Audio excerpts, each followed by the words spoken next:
What's up everyone? Patrick here again with BATV. Eureka!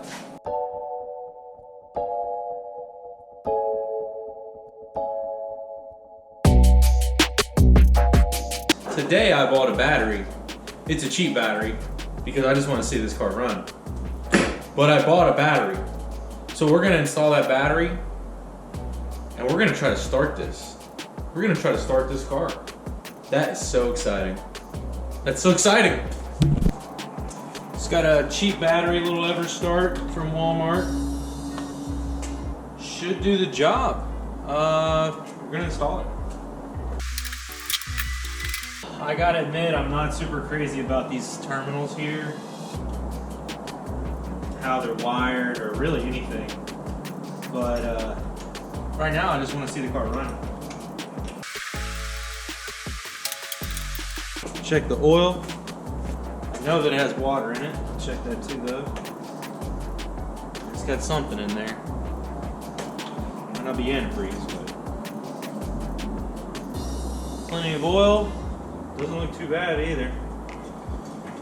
This thing needs some work. Well, here we go. I got a little ahead of myself. When I first picked the car up, I was doing a compression test, so I took out a bunch of fuses. Not really a bunch. Basically just a fuel pump. So it'd still crank, but it wouldn't inject fuel in the cylinders to start the motor. So I'm gonna put all that stuff back now, and then we're gonna try to give it a start. Okay, should be it. We'll see.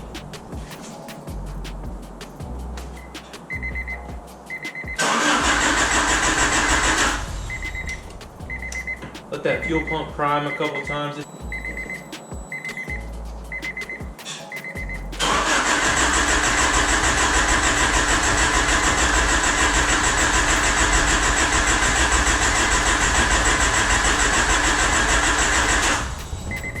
There's not much fuel in the car, maybe a gallon.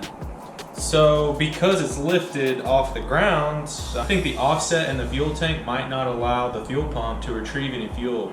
So I'm gonna sit the car down level and we're gonna try it again. It might end up I have to go get more fuel, but we're gonna get this thing going.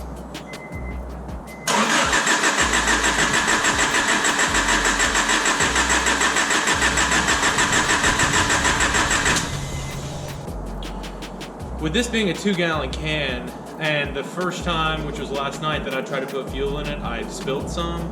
I'd imagine there's maybe only a gallon in there.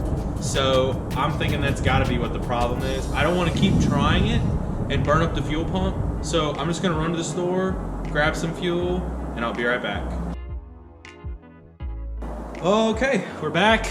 We got some fuel. Hopefully this is gonna work out. Let's see what happens. Should have about 3 gallons in there now. I think that's more than enough to start the car. Hopefully the fuel pump picks it up. There's no issues with the fuel pump. We don't have to do any troubleshooting. So we're gonna try to start it again. Here we go.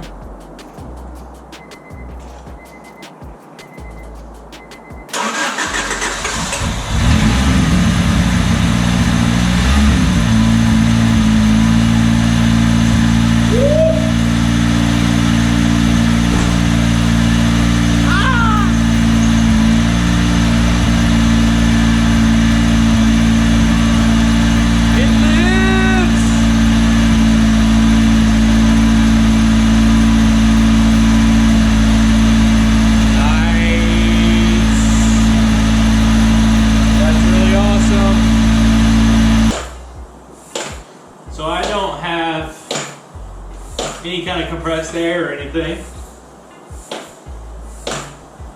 So this is the best I can do to pump up these tires.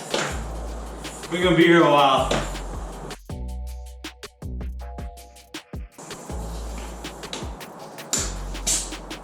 So I drove the car around the cul-de-sac here.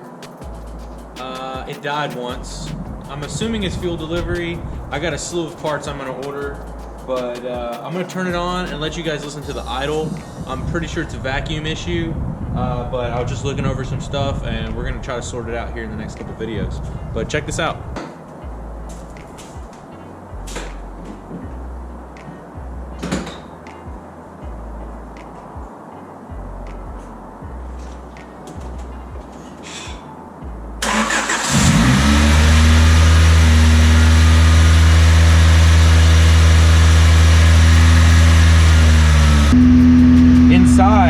You can see I don't have any activity on my cluster. You can hear the idle is really sporadic, and we're gonna try to figure that out in the next couple videos.